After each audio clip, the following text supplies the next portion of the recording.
उदयपुर एक बहुत ही सुखद राज्य था, जहाँ की प्रजा राजा जयवीर सिंह और रानी रूपवती की बहुत तारीफ किया करते थे। लेकिन फिर भी जनता के सबसे चहीते थे राजकुमार रघुवीर सिंह।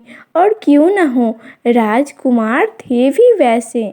वो बचपन से ही हर कला में निपुण थे।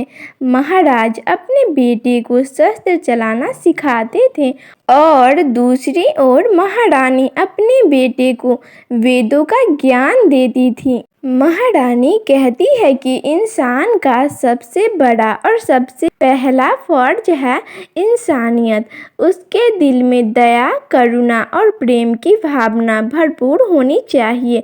युवराज रघुवीर सिंह अपनी माँ की हर बात बड़े अच्छे से समझते थे। समय के साथ युवराज एक बहुत ही शक्तिशाली युवक बन गया।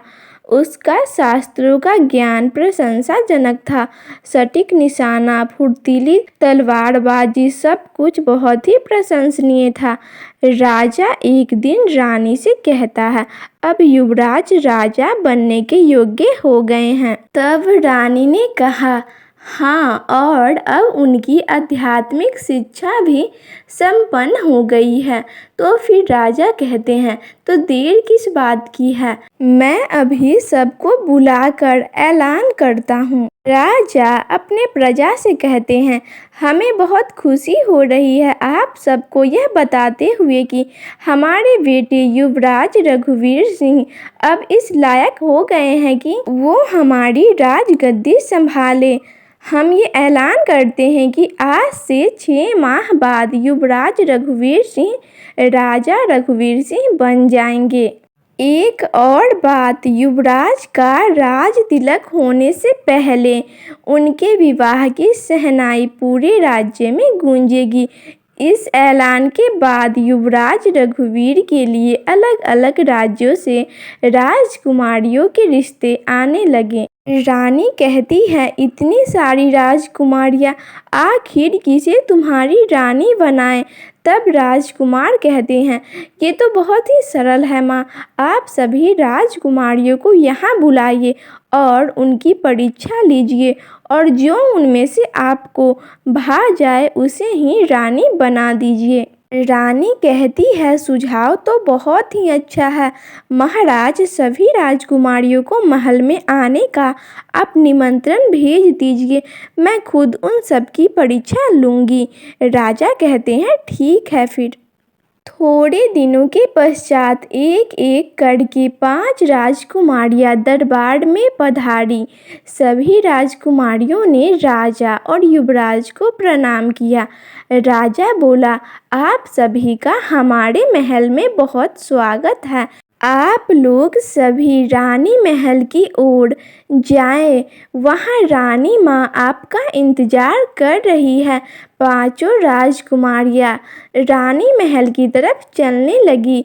उनमें से पहली राजकुमारी ने कहा, क्या किसी को पता है कि रानी माँ क्या परीक्षा लेंगी।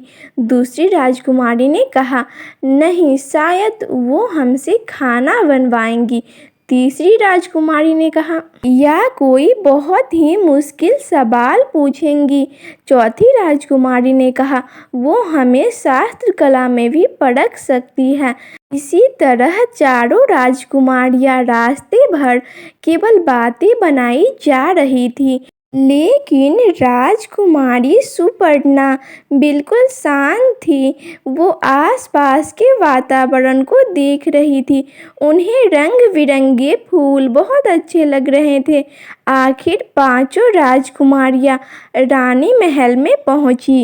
लेकिन वहाँ रानी कोई और ही थी और रानी रूपवती ने एक दासी का रूप लिया था।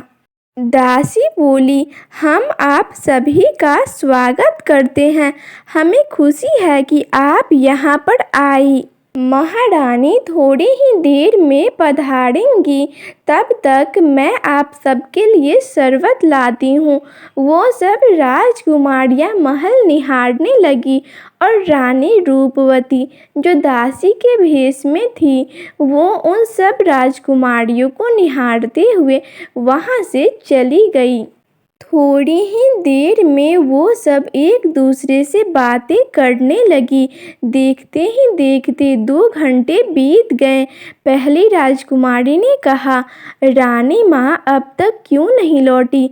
दूसरी राजकुमारी ने कहा, कहीं व्यस्त हो गई होंगी, जल्द ही वापस आ जाएंगी। उन सभी ने अपनी गपशप जारी रखा, लेकिन राजकुमारी सुपर्णा अपने आप में ही व्यस्त थी। सुबह से शाम हो गई।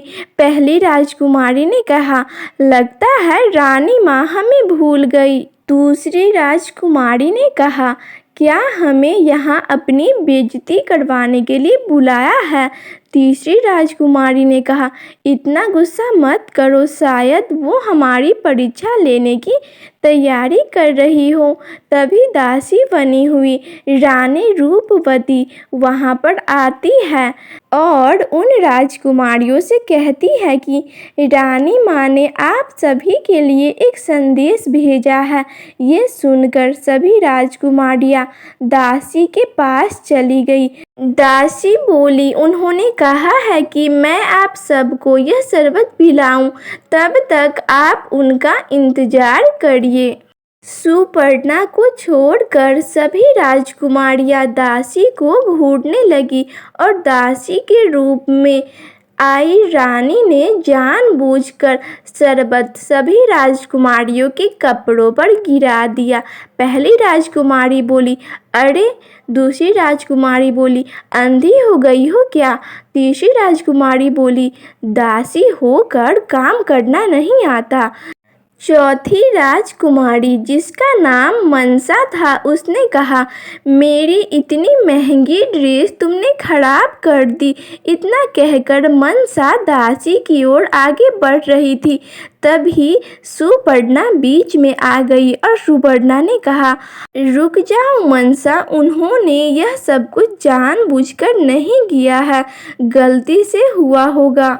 मनसा बोली, तुम्हारी ड्रेस महंगी नहीं है, इसलिए तुम बोल रही हो। अब तुम ही बताओ, मैं रानी माँ के सामने परीक्षा कैसे दूंगी? मैं इस दासी को तो नहीं छोड़ूंगी। दूसरी राजकुमारी ने कहा, न जाने रानी माँ ने कैसी दासी रखी है। तीसरी राजकुमारी बोली, जैसी रानी वैसी दासी। सुपर्णा बोली, तुम सब इतनी छोटी सी बात पर इतना अनाप शनाप क्यों बोल रही हो? दूसरी राजकुमारी बोली, तुम तो चुप ही बैठो, इतने घंटों से हमें यहाँ बैठा कर ये रानी हमारी बेइज्जती कर रही है। समझ नहीं आता कौन सी परीक्षा के लिए हमें यहाँ बुलाया है। तब दासी बोली, वही परीक्षा जो तुम सब हार चुकी हो। परीक्षा खत्म हुई और परीक्षा केवल राजकुमारी सुपर्णा ने पार की है। तुम सब के सब बहुत सुंदर हो, लेकिन रानी बनने के लिए दिल भी बड़ा होना चाहिए, सिर्फ बाहरी सौंदर्य नहीं। फिर दासी बनी रानी ने कहा, मैं रानी रूपवती हूँ और मैंने अपनी बहू चुन ली है। राजकुमारी सुपर्णा बनेगी, मेरे बेटे रघुवीर सिंह की पत्नी। आप सब अपने अपने घर वापस जा सकती हैं। चारों राजकुमारियां का मुंह छोटा हो गया और वो चारों वहां से चली गई। रानी रूपवती ने अपनी होने वाली बहू को सोने का हार पहनाया और अपनी बहू के साथ ढेर सारे तोहफे भी भेजे। 2 महीने बाद युवराज रघुवीर सिंह और रानी सुपर्णा का विवाह हो गया और विवाह के 4 महीने बाद युवराज को राजा बना दिया गया और अब सुपर्णा बन गई रानी सुपर्णा। राजा रघुवीर सिंह और रानी सुपर्णा को पाकर उनकी प्रजा बहुत खुश थी, क्योंकि वो दोनों राजा जयवीर सिंह और रानी रूपवती की तरह ही थे। और इस तरह से राजा रघुवीर सिंह बहुत वर्षों तक शासन करते हैं और सारी प्रजा सुखमय जीवन बिताती है। तो आपको यह कहानी कैसी लगी कमेंट सेक्शन में ज़रूर बताइएगा। और अगर आप हमारे चैनल पे पहली बार आए हैं तो चैनल को सब्सक्राइब करना मत भूलिएगा एंड वीडियो को अपने दोस्तों के साथ शेयर करना भी मत भूलिएगा। और अभी तक आपने वीडियो को लाइक नहीं किया है तो लाइक भी कर दीजिए। तो मिलते हैं नेक्स्ट वीडियो में, तब तक के लिए thanks for watching this video.